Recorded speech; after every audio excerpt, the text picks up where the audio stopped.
여러분 성경을 보면 하나님과 이방신 사이에서 누가 참 하나님인지를 드러낸 위대한 선지자가 있습니다. 오늘 여러분들에게 소개시켜 드릴 선지자는 바로 엘리야입니다. 오늘은 특별히 이렇게 이 특수 효과로 배경을 좀 제가 넣었습니다.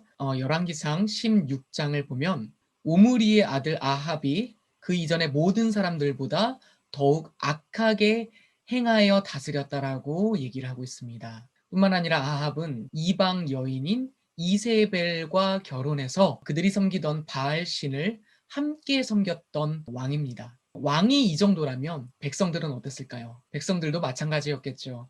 여호와 하나님과 바알 신을 함께 섬기는 양다리를 걸치고 있는 시대에 활동했던 선지자가 바로 엘리야입니다. 어느 날 엘리야는 아합 왕을 찾아가서 정면으로 도전장을 내밉니다. 정확하게 말하면 바알 신에게 도전장을 내민 것이죠. 바알 신은 농경을 주관하고 비를 주관하는 신이라고 믿어졌습니다. 엘리야는 이런 제안을 하죠. 열왕기상 17장 1절 말씀입니다. 길르앗에 우거하는 자 중에 디셉 사람 엘리야가 아합에게 말하되 내가 섬기는 이스라엘의 하나님 여호와께서 살아계심을 두고 맹세하노니 내 말이 없으면 수년 동안 비도 이슬도 있지 아니하리라 하니라. 아멘.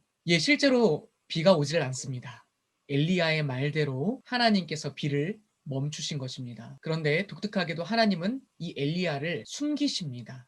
은신처에 숨어서 하나님이 보내주신 까마귀를 통해 음식을 먹으며 그의 생명을 부지하게 됩니다. 시간이 흘러서 하나님은 엘리야를 다시 아합 왕에게로 보내어 도전장을 다시 한번 내미시죠. 바알과 여호와 하나님 이 둘 중에 누가 진짜 하나님인가? 열왕기상 18장 21절을 보니까 엘리야가 이렇게 얘기합니다. 엘리야가 모든 백성에게 가까이 나아가 이르되 너희가 어느 때까지 둘 사이에서 머뭇머뭇하려느냐? 여호와가 만일 하나님이면 그를 따르고 바알이 만일 하나님이면 그를 따를지니라 하니 백성이 말 한마디도 대답하지 아니하는지라. 아멘. 백성들은 아직까지도 헷갈렸던 것이죠. 한마디도 대답을 하지 못했습니다. 그것이 의미하는 것이 뭡니까? 아직도 바알 신을 포기하지 못하겠다는 거죠. 우리 부모님, 우리 조상들은 여호와 하나님을 믿었을지 모르겠지만 우리는 지금 바알 신을 믿어서 잘 되고 있는데 왜 여호와 하나님을 우리가 믿어야 되는가? 그들은 주저하면서 엘리야 선지자의 권면을 받아들이지 않았습니다. 그러자 엘리야가 제안합니다. 바알 선지자 450명을 부르고 자신이 1대 450으로 능력 대결을 펼치자고 말입니다. 그 방법은 이렇습니다. 바알 선지자 450명이 바알 신에게 드리는 제단을 쌓고 엘리야는 여호와 하나님께 기도하는 제단을 쌓습니다. 그리고 그 위에 각각 제물을 놓되 불을 붙이지는 않는 것입니다. 그리고 그들이 각각 각자의 신에게 기도할 때 하늘에서 불을 내려주시는 신이 진짜 하나님이고 그 기도를 응답받은 선지자가 진짜 하나님의 선지자라는 것이죠. 백성들은 그 제안을 옳게 여겨서 이 대결을 지켜보게 됩니다. 결국 대결이 시작됩니다. 먼저 바알 선지자들이 하루 종일 바알 신을 부르고 그들의 몸을 자해하면서 기도하지만 하늘에서는 아무 응답도 들리지 않습니다. 그러자 이번에는 엘리야가 빈 통에 물을 떠오라고 지시를 합니다. 통에 가득 담긴 물을 제단 위에 쏟기 시작합니다. 그것도 한 통이 아니고 4통씩 3번, 총 12통의 물을 제단 위에 콸콸 쏟아버립니다. 그러면 어떻게 되겠습니까? 제단이 다 젖어버리고 그 주변은 도랑이 생기게 되겠죠. 이런 상황 가운데서는 하늘에서 혹시 불이 내려오더라도 제단 위에 불이 붙을 수가 없는 절대적으로 불가능한 상황이었습니다. 그러나 읽고 저녁 제사 시간이 되어서 엘리야가 조용히 그 제단 앞에서 기도하기 시작합니다. 그리고 머지않아 어떤 일이 일어날까요? 하늘에서 불이 내려와 제단 위의 제물과 또 나무와 돌과 제단 아래 도랑까지 모두 다 태워버립니다. 여호와 하나님께서 불을 내려주신 것이죠. 이 모습을 보고 이스라엘 백성들이 아주 중요한 고백을 하게 됩니다. 열왕기상 18장 39절 말씀을 제가 한번 읽어드리겠습니다. 모든 백성이 보고 엎드려 말하되 여호와 그는 하나님이시로다. 여호와 그는 하나님이시로다 하니. 아멘. 이제 진짜 하나님이 누구신지 알겠다라는 겁니다. 그것은 바로 엘리야가 믿고 선포했던 여호와 하나님, 그분만이 만왕의 왕이시고 만유의 주관자가 되시는 참 하나님 되심을 깨달았던 것이죠.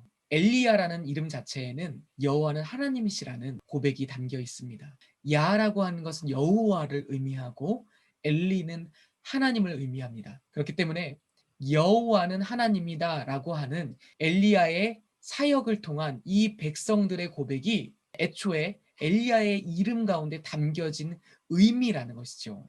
이스라엘 백성은 지금까지 바알 신이 적어도 비를 주관하고 농경을 주관하는 신이라고 믿었습니다. 그러나 이제 여호와 하나님께서 비도 주관하시고 불도 주관하시며 모든 것을 주관하는 분이라는 것이 확실해진 것이죠. 실제로 엘리야가 이 대결에서 승리한 직후에 산으로 올라가 기도를 합니다. 그러자 얼마 지나지 않아 하늘에서 그동안 내리지 않았던 비가 내리기 시작합니다. 아이러니하게도 엘리야는 이 능력 대결에서 승리하고도 목숨의 위협을 받으며 쫓겨다니는 도망자 신세가 됩니다. 하나님께서는 엘리야를 광야로 이끌어가고 숨기십니다. 그리고 천사를 보내어 떡과 물을 먹이시고 세밀한 음성으로 엘리야를 만나 주십니다. 엘리야는 세상 모두가 자신에게 주목하고 사람들로부터 영광을 취할 수도 있는 그런 상황 가운데서 오히려 도망 다니며 하나님만 의지하게 됩니다. 그는 어쩌면 세상에서 받을 수 있는 영광보다도 또 위로보다도 하나님을 통해서 받을 수 있는 작은 음식 그리고 그분의 세밀한 음성 여기에서 위로를 받고 새 힘을 얻었던 것 같습니다. 열왕기상 말씀을 쭉 보면 엘리야는 하나님이 가라고 하면 가고 멈추라고 하면 멈추는 그런 선지자였습니다. 엘리야의 인생의 마지막은 어떤 모습일까요? 보시는 것처럼 엘리야는 죽음을 보지 않고 살아서 하늘로 올라가게 됩니다. 한마디로 승천하는 것이죠. 성경에는 죽지 않고 하늘로 올라간 사람이 세 사람이 등장합니다. 첫째는 에녹, 둘째는 우리 부활하신 예수님, 그리고 셋째는 바로 오늘 여러분들과 나누고 있는 엘리야입니다. 그래서 이스라엘 민족은 언젠가는 엘리야가 다시 올 거라고 믿었습니다. 이 믿음이 말라기 4장 5절부터 6절까지 기록이 되어 있습니다. 제가 한번 읽어드리겠습니다. 보라, 여호와의 크고 두려운 날이 이르기 전에 내가 선지자 엘리야를 너희에게 보내리니 그가 아버지의 마음을 자녀에게로 돌이키게 하고 자녀들의 마음을 그들의 아버지에게로 돌이키게 하리라. 돌이키지 아니하면 두렵건대 내가 와서 저주로 그 땅을 칠까 하노라 하시니라. 아멘. 실제로 우리가 보는 신약 성경에서도 다윗과 모세 다음으로 가장 많이 거론되는 구약의 인물이 바로 엘리야입니다. 어떻게 보면 엘리야는 그 인생 자체가 모세와 닮아 있습니다. 모세가 광야에서 40년간 여행하며 하나님이 먹이시는 것으로 공급받았던 것처럼 엘리야도 40일간 광야에서 피신 생활을 하며 하나님이 주시는 떡과 물로 연명을 합니다. 또한 모세가 호렙산에서 하나님을 만났던 것처럼 엘리야도 호렙산에서 여호와 하나님을 만납니다. 물론 둘 사이의 차이점도 있죠. 모세는 호렙산에 떨기나무에 붙은 불 가운데 하나님을 만납니다. 그리고 시내산에서 구름과 천둥 소리와 지진 가운데 장엄한 하나님을 만나게 됩니다. 그러나 엘리야는 바람도 지나가고 지진도 지나가고 불도 지나가고 마지막으로 작은 음성 가운데 세미한 하나님을 만나게 됩니다. 또한 엘리야는 신약 성경의 선지자 침례 요한과도 닮아 있습니다. 일단은 외모가 좀 닮았습니다. 열왕기하 1장 8절을 보니까 엘리야는 털이 많은 사람이고 또 가죽띠를 띠고 다녔다라고 그의 외적인 모습을 기록하고 있습니다. 마찬가지로 마태복음을 보니까 침례 요한은 낙타 털옷을 입고 가죽띠를 띠고 다니는 사람이었다라고 기록을 하게 됩니다. 게다가 침례 요한이 태어나기 전에 천사가 그의 아버지 사가랴의 꿈에 나타나 앞으로 태어나게 될 침례 요한이 바로 구약에서 예언된 엘리야와 같은 선지자가 될 것이라고 이야기합니다. 누가복음 1장 17절을 제가 읽어드리겠습니다. 그가 또 엘리야의 심령과 능력으로 주 앞에 먼저 와서 아버지의 마음을 자식에게 거스르는 자를 의인의 슬기에 돌아오게 하고 주를 위하여 세운 백성을 준비하리라. 이 말씀은 아까 읽어드린 말라기 말씀을 인용해서 침례 요한이 엘리야의 심령과 능력으로 사역하게 될 것을 예언하는 말씀이죠. 예수님도 침례 요한이 엘리야와 같은 선지자라고 묘사하십니다. 마태복음 11장 3절과 4절을 보면 이런 내용이 있죠. 모든 선지자와 율법이 예언한 것은 요한까지니 만일 너희가 즐겨 받을진대 오리라 한 엘리야가 곧 이 사람이니라. 아멘. 또한 예수님은 마태복음 17장 12절에 마치 엘리야가 그 시대 사람들로부터 핍박을 받고 또한 침례 요한이 핍박을 받았던 것처럼 예수님도 고난을 받을 것임을 미리 예언하시면서 이렇게 말씀하십니다. 마태복음 17장 12절. 내가 너희에게 말하노니 엘리야가 이미 왔으되 사람들이 알지 못하고 임의로 대우하였도다. 인자도 이와 같이 그들에게 고난을 받으리라 하시니. 이처럼 엘리야는 구약시대 선지자였지만 신약 성경에 굉장히 많이 회자되고 또 예수님도 언급하셨던 아주 중요한 선지자라고 할 수 있습니다. 그런데 여기서 끝이 아닙니다. 예수님이 살아생전에 엘리야를 만나신 적이 있습니다. 마태복음 17장 1절부터 3절을 읽어드리겠습니다. 엿새 후에 예수께서 베드로와 야고보와 그 형제 요한을 데리시고 따로 높은 산에 올라가셨더니 그들 앞에서 변형되사 그 얼굴이 해같이 빛나며 옷이 빛과 같이 희어졌더라. 그때 모세와 엘리야가 예수와 더불어 말하는 것이 그들에게 보이거늘. 아멘. 이 장면은 여러분들이 지금 그림으로 보시는 것처럼 예수님께서 모세와 엘리야를 만나시는 장면입니다. 모세와 엘리야는 구약시대 인물이었지만 초월적인 어떤 모습으로 예수님과 만남을 가지게 됩니다. 그런데 왜 하필이면 모세와 엘리야일까요?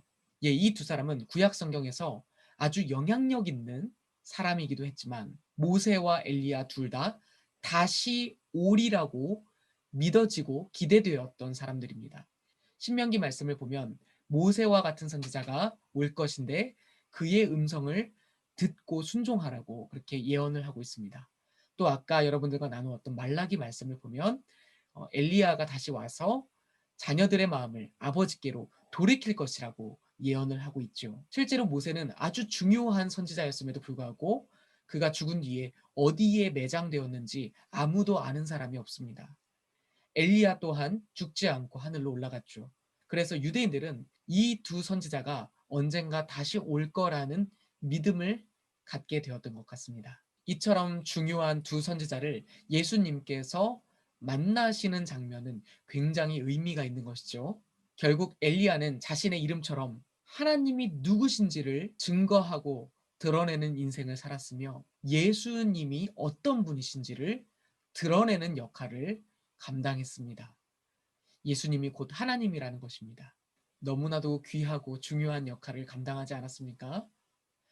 우리가 한 주를 살아가면서 여러분들도 엘리야처럼 여러분의 삶과 또 언어를 통해서 예수 그리스도께서 산자와 죽은 자의 주가 되시고 살아계신 하나님 되심을 증거하고 드러내는 한 주를 사시기를 주님의 이름으로 축복합니다. 우리 시간 함께 기도하시겠습니다. 사랑이 많으신 하나님, 하나님께서 이스라엘 백성을 구원하시고 누가 참 하나님인지 깨닫지 못하고 세상과 하나님 사이에서 우상신과 하나님 사이에서 양다리를 걸치고 방황하는 이스라엘 백성들에게 엘리야 선지자를 통해서 누가 참 하나님이며 누가 참 능력의 주님이고 우리의 인생을 책임지는 분이신지를 보여주셨습니다. 또한 예수 그리스도께서 참 하나님 되심을 엘리야 선지자를 통해서 보게 하십니다. 우리가 한 주를 살아가면서 예수 그리스도를 세상 가운데 드러내고 증거하며 우리 인생 가운데 계신 것, 정말 예수 그리스도께서 우리 인생의 주인 되시고 하나님 되신 것을 증거하고 고백하고 드러내는 한 주가 되게 하여 주시옵소서.